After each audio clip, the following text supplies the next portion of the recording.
Tonight, the economic storm caused by COVID-19. The question of how long will it last? That's really a question of how much can you borrow. The Heritage and Stabilization Fund has changed forever. If I take the 1.5 billion now and I recognize that it's exceptional, why don't I make a provision as to how I'm going to put it back? Caribbean economist Marla Dukharan on a regional struggle. We need to really think about, in this region, living in a more integrated manner. And the future of the HSF. Why is there a genuine unwillingness to split the Heritage and Stabilization Fund?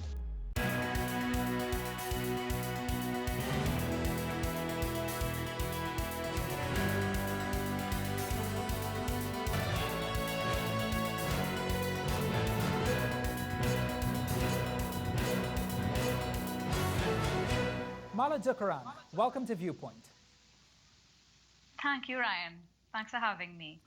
We can say that there is an economic hurricane hitting the world right now. We'll call it Hurricane COVID. Is the eye of the storm, the eye of the hurricane, passing over the Caribbean right now, or is there worse to come? I don't think that this is the eye of the storm, to be very honest with you, Ryan. I feel like we're only now seeing the beginning of the storm. The implication is that it's going to get worse. That's what I'm trying to get at. We really haven't seen the true impact of this, what is really a sudden stop in the global economy.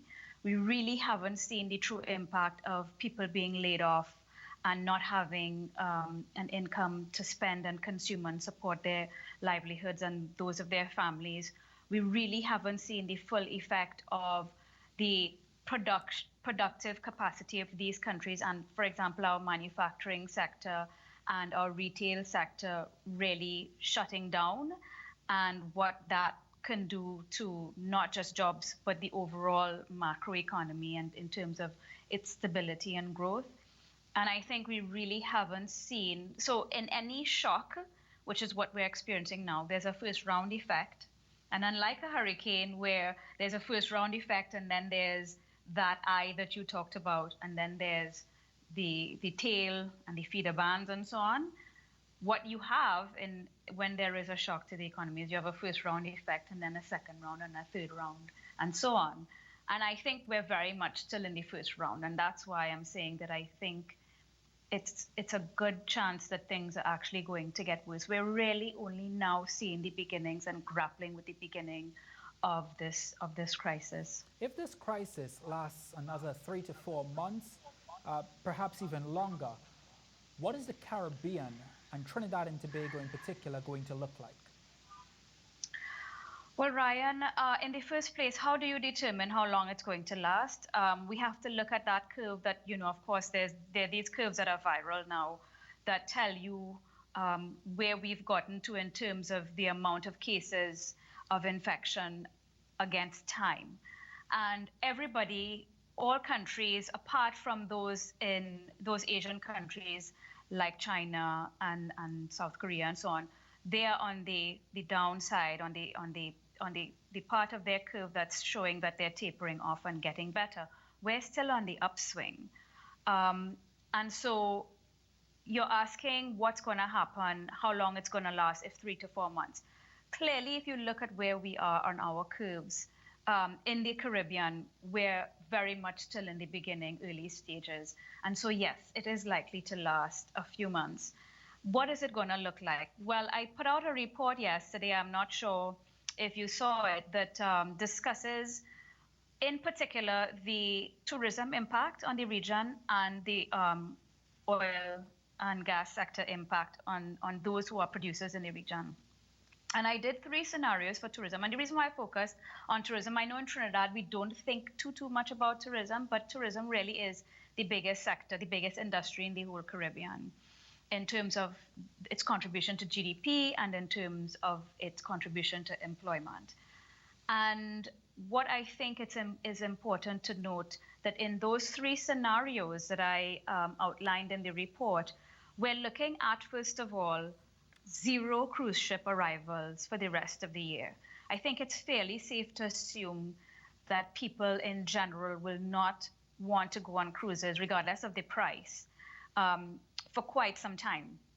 Now, with respect to stopover arrivals, I think it's fair to say that we will have meaningful reduction in stopover arrivals even after borders are reopened and airlines start operating again. So we looked at a 60% decline in stopover arrivals for the rest of the year, an 80% decline, and 100% decline.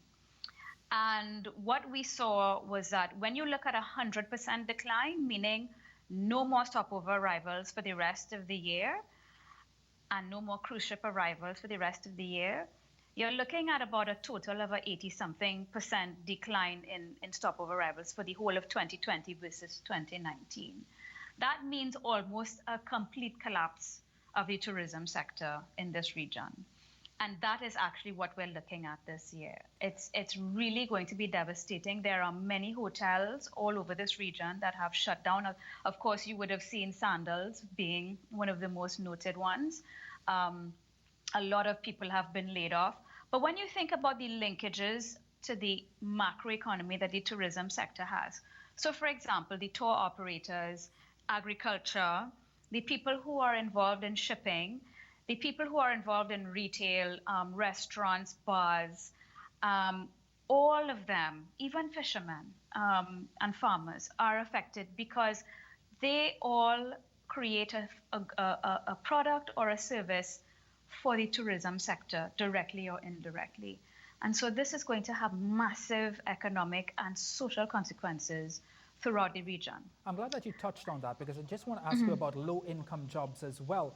How do we protect low-income jobs? And just as well, how long will the governments around the Caribbean, I'm not just talking about particularly Trinidad and Tobago and Jamaica, but those governments around the Caribbean who are now giving out grants for rent, grants for different types of things to help their population? Well, I mean, when you say protect low-income jobs, it's not really just protect low-income jobs. It's protecting all jobs. What you're probably suggesting is more important, which I agree with, is that we protect the most vulnerable. And those who really have no insurance and have no access to NIS, for example, how do we protect those people? Now, if you look at the model that's been employed in the US and in some European countries, they use a kind of a universal basic income approach, meaning that they decide, okay, we think most people can live off 2,000 US a month. This is what they're doing in the US. And so they mail a check to everybody who's not receiving an income, that amount of money, so that they can live and they can pay for their expenses and utilities and so on. So that's been generally the approach in many countries, to give the support to those who have lost their jobs and lost income. Because remember, small and medium enterprises have also lost their income, not just salaried workers, okay? So there has been some support, and that's exactly what we need to do throughout the region and throughout the world. The question of how long will it last, that's really a question of how much can you borrow, and for how long can you continue to borrow. Now, if you don't have a very high debt to GDP ratio, if you have a good sovereign credit rating, then you can likely borrow for quite a long time and for quite a significant amount. But if, like Trinidad and Tobago, you've just suffered a downgrade, one rating agency had you rated at junk since, I think, 2017, which was Moody's, you've run fiscal deficits for 10 years, in many years unnecessarily so under the previous administration. You've not had growth for 10 years. It's very difficult to imagine this government continuing to be able to borrow and to even tap the HSF for an extended period of time. For this initial period, there's opportunity and there is potential to borrow. But 6 months from now, I'm not sure the picture will be the same. Coming up, the topic that has economists and the government split. Why is there a genuine unwillingness to split the Heritage and Stabilization Fund?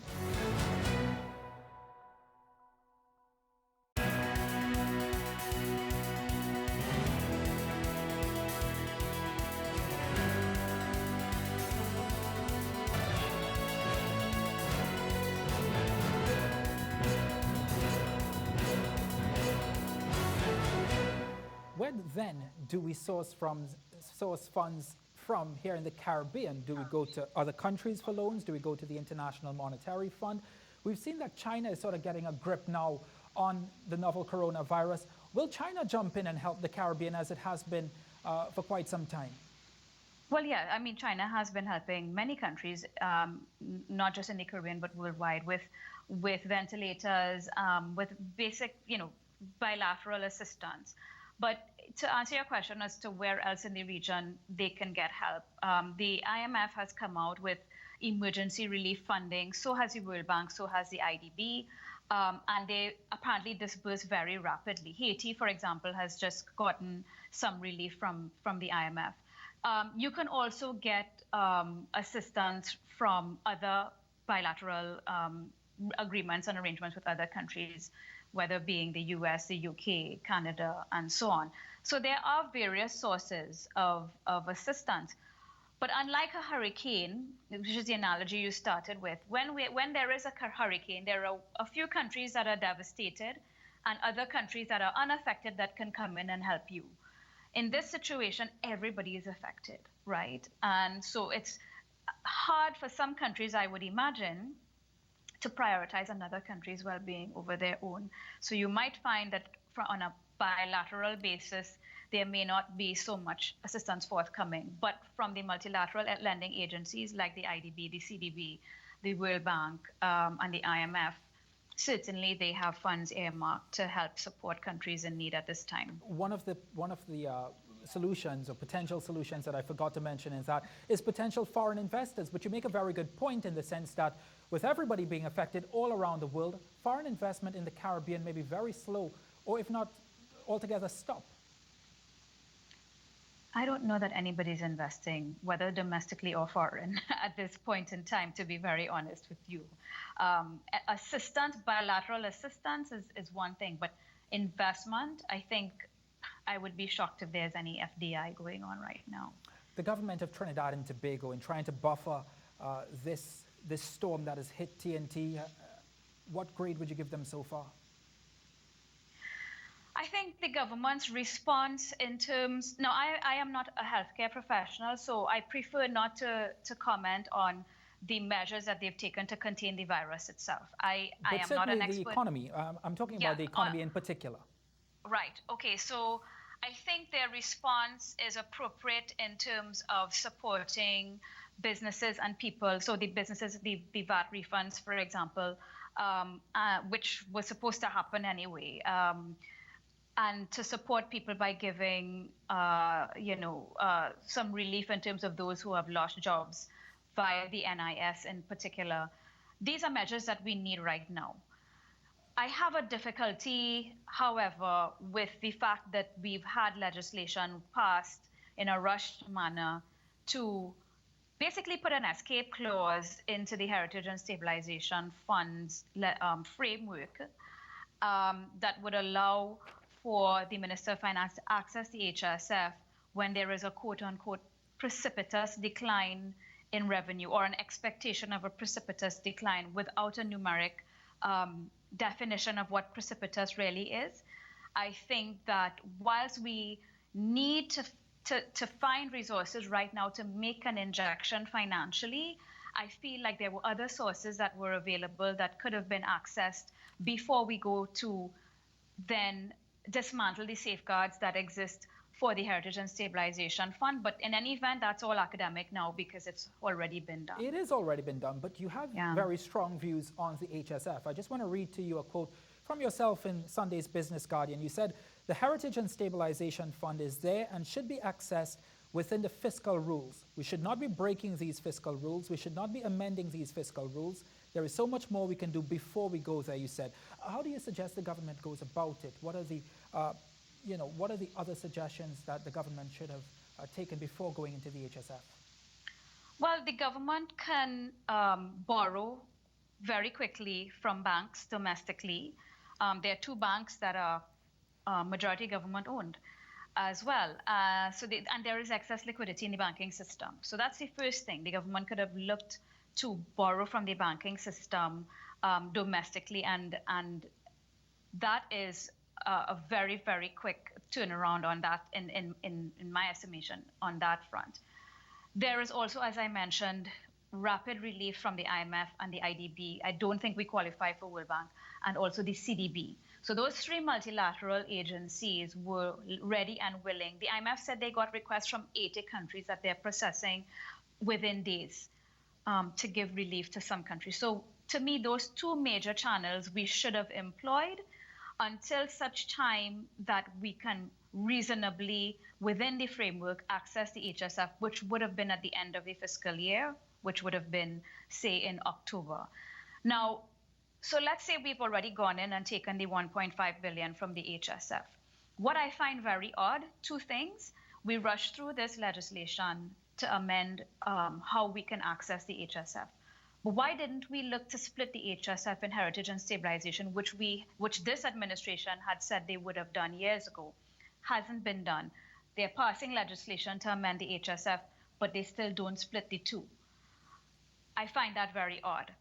And the second thing that which I mentioned before, is that there isn't a numeric definition around what is precipitous. There isn't a definition around whether this 1.5 access that's being given now is limited to one fiscal year, is it limited to one crisis or one calendar year? So it doesn't have any time limitation. So that 1.5 can be withdrawn any amount of times whenever the Minister of Finance deems it necessary. And so I found these gaps or loopholes, if you will, or omissions in the legislation quite disturbing. Yeah, you're right, because the reconfiguration allows for any government in the future to access the funds with a disaster declared. Also, I just want to add that if it is that you decide I need to access the HSF now, even though normally I'm supposed to wait till the end of the fiscal year, why don't you put in the legislation a provision where if I take the 1.5 billion now and I recognize that it's exceptional, why don't I make a provision as to how I'm going to put it back? There was nothing like that. There was no provision around how do I put it back. For example, do I take it from the HSF now, and then when I can borrow money from the banking sector or from the development banks, I can borrow that 1.5 from them and put it back into the HSF afterwards. There was nothing like that. I also want to dig a little bit deeper, because this talk of splitting the Heritage and Stabilization Fund, the Heritage Fund and the Stabilization Fund, this is not new. In fact, this was supposed to come on stream over the course of the last 5 years. Why is there a genuine unwillingness to split the Heritage and Stabilization Fund? I believe that there is an unwillingness or reluctance to split the Heritage and Stabilization elements because, simply put, the heritage element of the HSF would have been meant for long-term investment that would help to ensure intergenerational equity. That's what it was proposed or designed to do. So in other words, that money would have been used to drive investment in some sector that will yield returns so that the future generations of Trinbagonians can benefit from the jobs and from the income coming from that sector, whatever that is. Now, when you leave that money there, the heritage and the stabilization all together, it means it gives the stabilization part of the fund more access. You have more access because the stabilization aspect of the fund is something you can access regularly every year. If you had split it, now the original legislation says that the Minister of Finance can access the HSF up to $1 billion, meaning you must leave at all times $1 billion US in the fund. Presumably, that is the heritage aspect of the fund and the rest of it is stabilization. But if we had taken that $1 billion and put it aside for heritage aspect alone, then that $1 billion would have grown significantly and we would have had $2 or $3 billion in heritage and say $5 or so billion in stabilization, right? But now when you have the two combined, you still only have $1 billion for heritage, but it has contributed to the growth of the stabilization aspect simply because you haven't carved out that billion years ago. That billion is still there and hasn't grown. Coming up, how a divided Caribbean is being hurt by COVID-19. We need to really think about, in this region, living in a more integrated manner, because each of us are too small.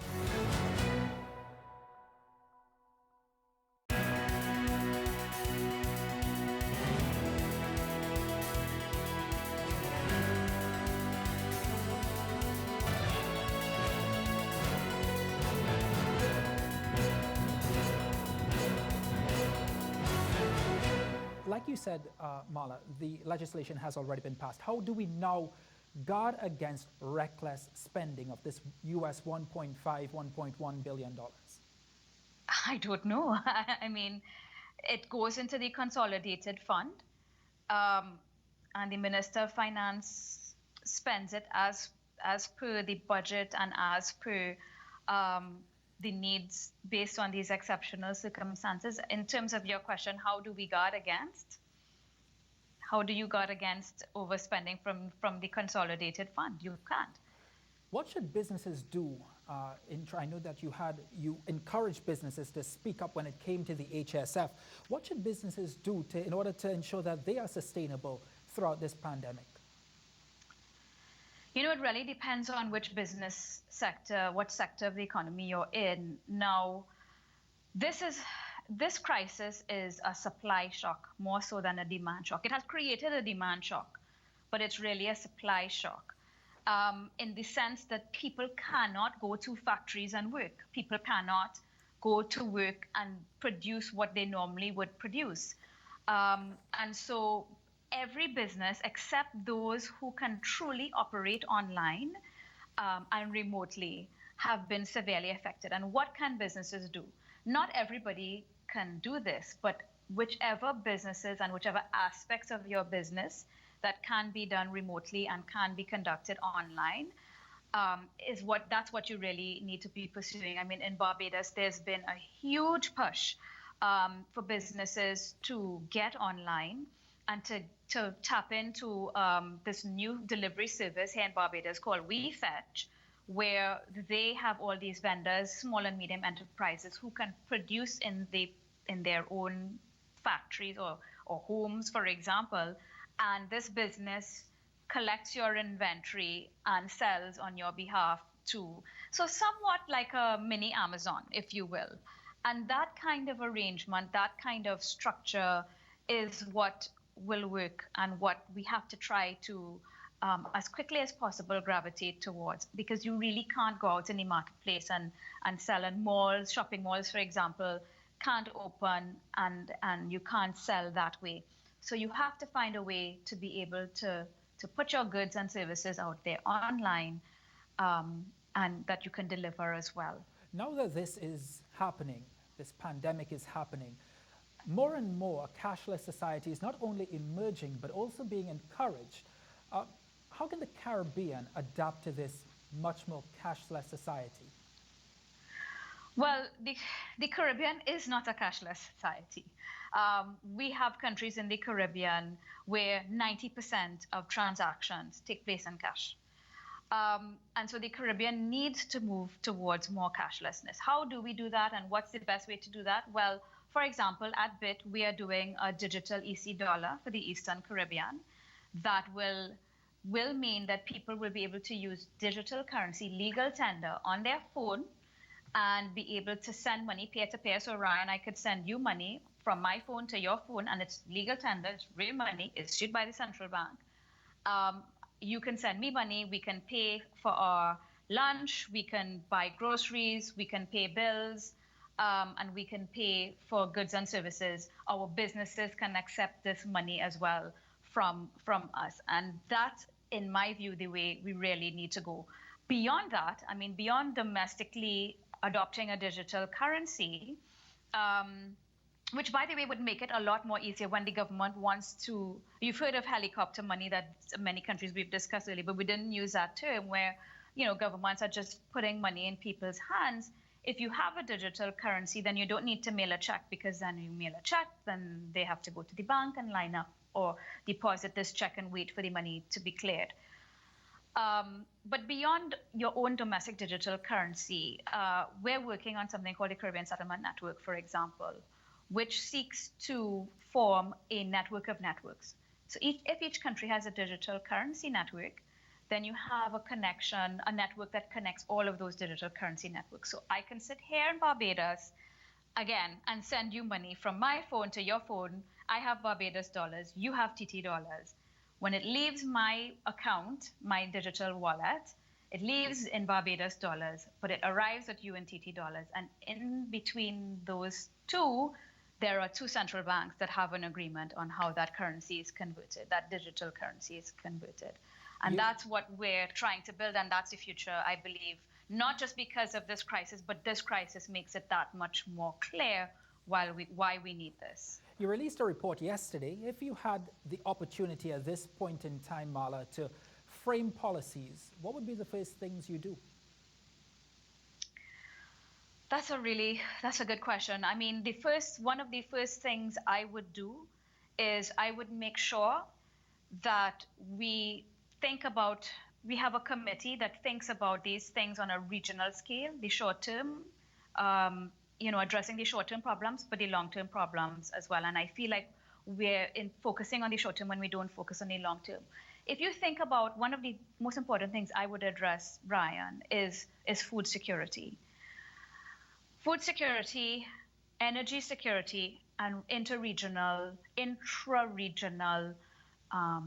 transportation. Those are the three things I would address urgently, and I'll tell you why. I mean, this is after you deal with the health issue of COVID-19. Again, I'm not a health expert, so I'm not commenting on that. But none of us in this region has food security. I mean, maybe Guyana and Suriname are probably the closest, and Belize.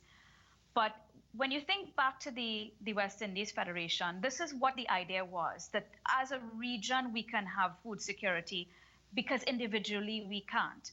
And we need to put that back on the agenda because this crisis shows us just how exposed we are to events in the outside world that we import, where we import, 80 or 90% of what we consume.